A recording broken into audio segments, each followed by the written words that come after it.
So we've all heard about the Mongols, right? About Genghis Khan, Genghis Khan, the guy who left towers of skulls in his wake, who killed a lot of people, who burned down the libraries in Baghdad, who kind of wreaked havoc onto the world. And it's said that Genghis Khan actually killed more than 40 million people. And just to put that in kind of perspective, that means 1 out of 10 people alive in the entire world were killed by Genghis Khan. And these numbers are, of course, huge, and they do set the tone for how we know about the Mongol invasions and what we know about Genghis Khan. We're made to carry that image of barbarity and unprecedented cruelty. But something that's very weird and also a little difficult to digest is the fact that the world we live in today, with all of its globalization, the flow of information, the trade, all of that, we kind of owe it to the Mongols. Some scholars even talk about how things like the Renaissance in Europe might have never happened if it were not for the Mongols and the Mongol invasions. Hi, my name is Misha and welcome to Tarikhi Tales. Now, before we get into how the Mongols made the modern day world that we live in and how they contributed to that, first I want to talk about something I said earlier. So I said that the Mongols basically performed unprecedented cruelty, right? And they did do quite a lot of awful things, but I want to give you guys some perspective, some relative perspective. Now, the Mongols, as I mentioned, killed about 40 million people worldwide. But since the time of the Mongols, new precedents of barbarity have actually been set. We have examples like the Americas, where it's estimated that 90% of the local population was wiped out. Some, yes, due to disease, but a lot of the people were actually killed by other people. Other research finds that the British, when they colonized the Indian subcontinent, their colonization and their policies directly led to 100 million excess deaths of Indians within 40 years of their peak ruling time. So, if you think about the Mongols and you think that, oh my god, ultimate barbarity and what devastation, so much killing and death, well, it's not a competition. I'm not saying, well, oh, this person killed more people. All I'm trying to explain is that if you think of the Mongols and you think that, oh, that's the ultimate evil army, they killed so many people, that's really not how history works. It's never that black or white, because we have precedents from Europeans who have done way worse. And even when you think about African countries, a lot worse has happened there. So that was just to kind of put things in perspective, because when I read the numbers, I was quite shocked that, okay, well, who knew? So, as I mentioned, now even though the Mongols did kill a lot of people and their brutal military campaigns should not be downplayed or ignored, but at the same time, the contributions that they brought to the world should also be acknowledged and should be talked about, because especially in their case, I feel like that's something that's very, very overlooked. Now, the Mongol Empire basically began from a boy called Temujin, and he was born around 1162 CE, possibly near Lake Baikal. He was obviously born into a Mongol tribe.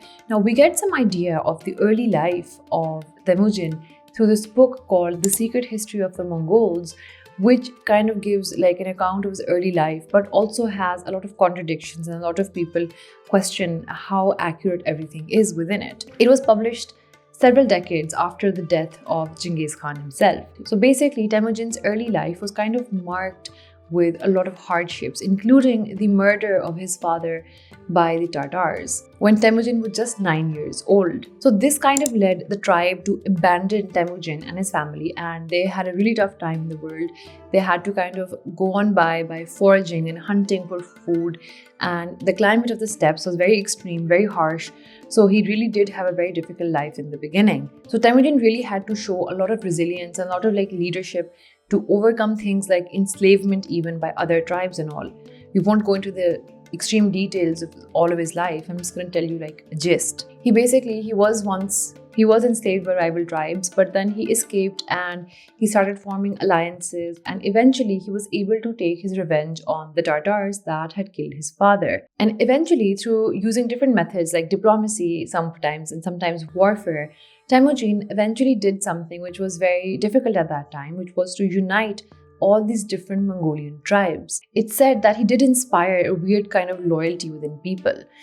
And it was by 1206 that he was given this title of Genghis Khan, which people call Genghis Khan as well, which kind of means great ruler, and he became the ruler of these Mongol tribes. And after that, there was no stopping him. By 1220, they held much of Central Asia, and 3 years after that, they were venturing into Russia with the results as we know. The reasons why Mongols were able to conquer so much of the area was because they were actually very good at violence. And they did do things like, leave towers of skulls and all of that kind of things. And it did set a reputation for them. The reputation was so good that sometimes they did not even need to use violence. The reputation did the work for them. Now, before attacking, in most cases, the Mongols would send out emissaries and they would tell the people of a town or a city that, we're going to attack and you should surrender, because if you don't, then all of this will happen to you. Horrible, barbaric things. And they've done that before, so these people might have heard about those. If the people surrendered, then the Mongols would actually not do all those horrible things and they would kind of really welcome them into the empire. Some historians even talk about how the Mongolian Empire was actually quite tolerant of other people and also very maybe meritocratic. Basically, you could advance in society based on your merit. But if people did not surrender and if they kind of resisted, then obviously the Mongols would go in with full force and they would brutally murder everybody. There would be huge number of deaths and it would not be at all tolerant. But even during their lifetimes, their reputation had really spread because of all the things that they had done. Because we find evidence, for example, from this English monk who lived on the other side of Eurasia, and he actually writes about the Mongols, and he says, he described the Mongols as a detestable nation of Satan that poured out like devils from Tartarus. And the interesting thing about this monk is that he's talking about the Mongols during the time that they're alive, but the Mongols actually never reach within 1,500 miles of this monk. So they're so far away, but their reputation has reached him and he knows that these guys mean business. You can't mess with them. Now, Genghis Khan passed away in 1227, but the empire that he was building actually kept growing, and soon it included things like Persia, Tibet, Korea, Crimea, and eventually by 1271, even China. Now, in China, it was Kublai Khan, the grandson of Genghis Khan, that established the Yuan dynasty. Now, when Kublai Khan's brother, Mongke Khan, actually dies without a successor, a civil war kind of breaks out within the empire in 1259. And thus, the empire that Genghis Khan had been building kind of fragments into 4 pieces. An Eastern European bit called the Golden Horde, a vaguely Middle Eastern bit called the Ilkhanate, then a Central Asian bit called the Chagatai Khanate, and the Yuan dynasty, who ruled China and East Asia. In theory, what happened was, in theory, all of these different pieces of the empire kind of owed their loyalty to the Yuan dynasty. But in reality, that was really not how it was working. Now, even though the Mongol Empire was one of the largest contiguous empires the world had ever seen, it did not remain a single political entity for a very long time. In fact, that period was very short-lived.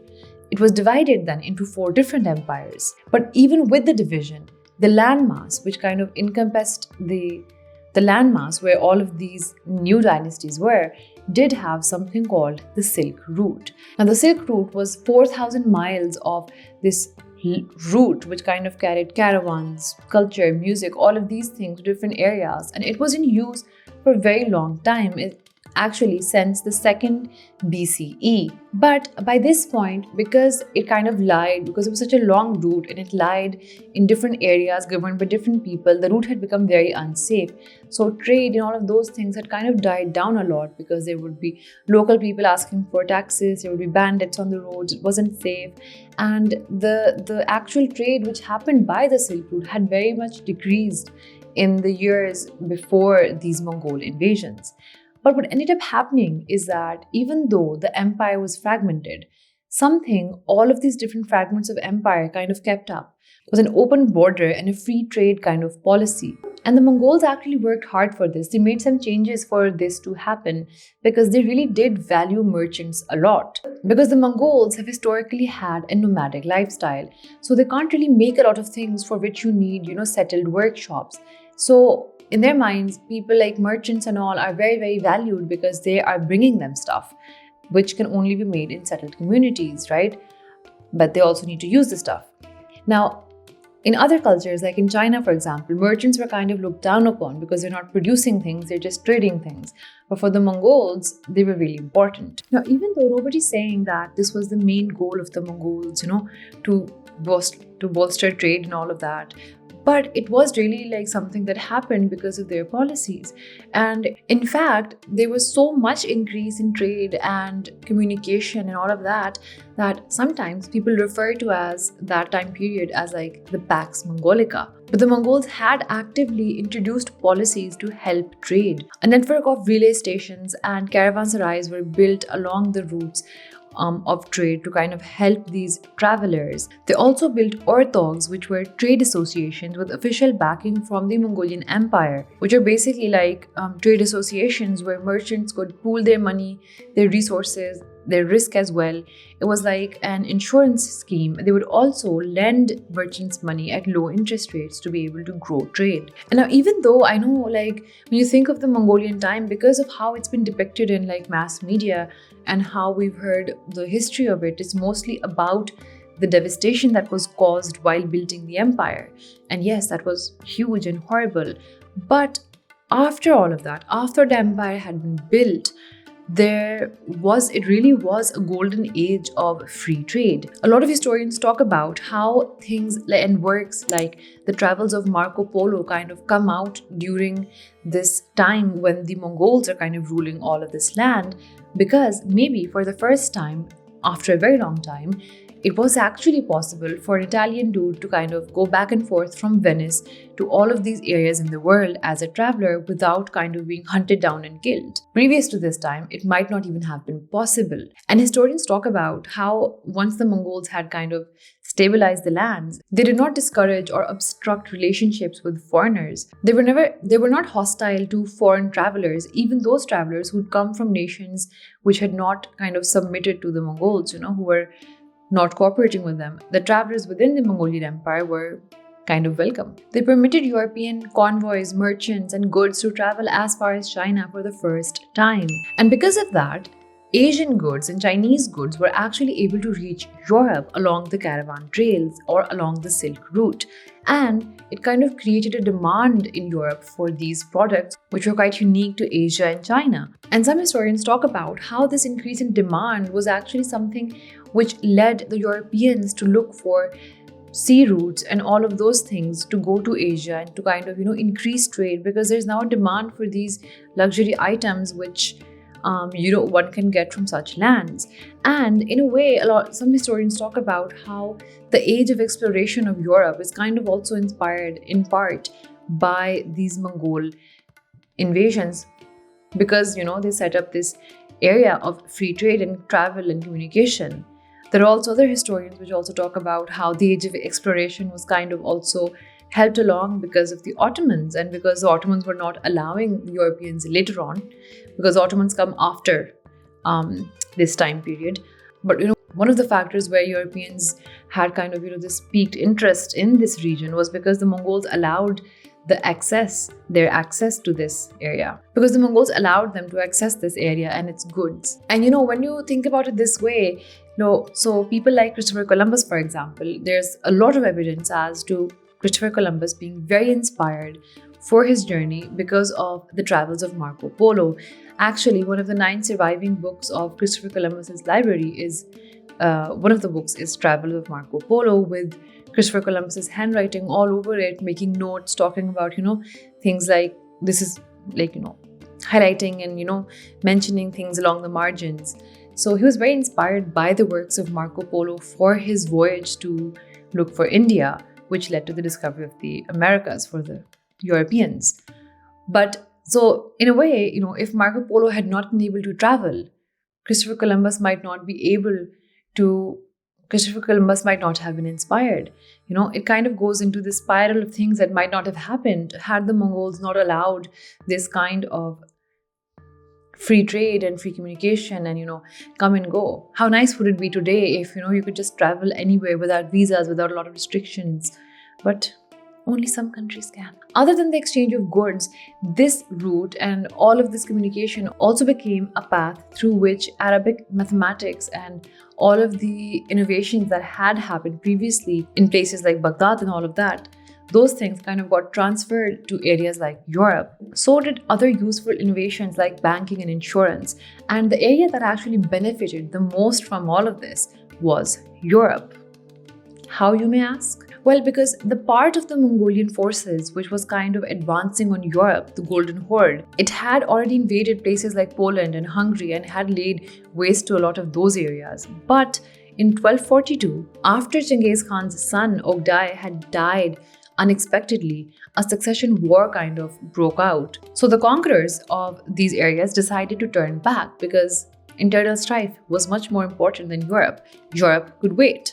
And turns out they'd be waiting forever because the Mongols actually never again went all the way there and never again tried to take over Europe. However, because the Mongols had reached European doorsteps, Europe really benefited from this open trade and all of those things because technologies like paper making from China and gunpowder, all of these things kind of traveled all the way to Europe. It wasn't all like perfect and good news because of all of this, coming and going of people in the 1340s. We also see the Black Death spreading quite quickly across Europe and a lot of other regions, which was a plague, obviously, and it killed a lot of people. However, as I mentioned earlier, a lot of historians mention that things like the Renaissance in Europe and all of those things might have never happened had the Mongols not created this huge empire. Now, all these empires that had been created from Genghis Khan's central empire, they disintegrated very quickly as well. They didn't really last a very long time. The Persian-focused Ilkhanate disintegrated after 1335.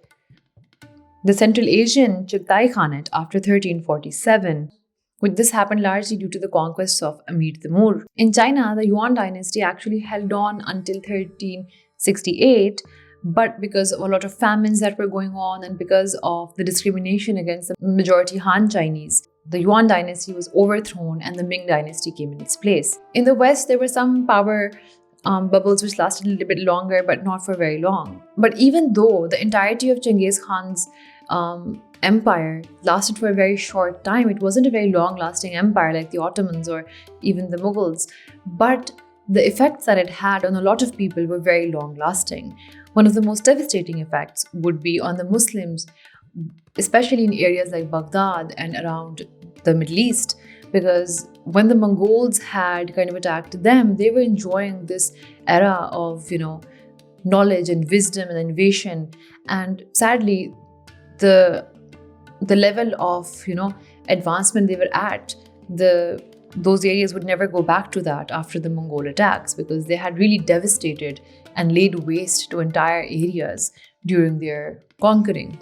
We also see effects in China where the Ming dynasty would reinforce their Great Wall to kind of avoid further attacks by such nomads. Now, elsewhere, the Mongols had destroyed Kievan Rus, from where Russia, Ukraine, Belarus, all of these places kind of talk about their descent that comes from there. But the biggest effect that the Mongols had was, as I mentioned, on Europe. Because if you look at Europe in the 1200s, it was this technological backwater of an area which was really struggling to feed itself. But by the end of the Mongol Empire, in the year 1400, Europe suddenly now had acquired new technologies, had access to all this new information. And now they had a taste for these luxuries which came from all these faraway lands. But after the demise of these Mongolian empires, the route towards all of these areas was kind of hindered for the Europeans by the Ottomans. And the Europeans then decided to kind of go looking for all of these luxuries by sea. And obviously, as we all know, this new era began of exploration, of course, but then also colonialism and all of these other things that followed. And again, when you think about it, had they not tasted those luxuries or had they not really, been given those information and that technology in that time frame, for a very long time, Europe might still have been struggling. So the Mongols did have a lasting effect on all of these different civilizations and areas throughout the world.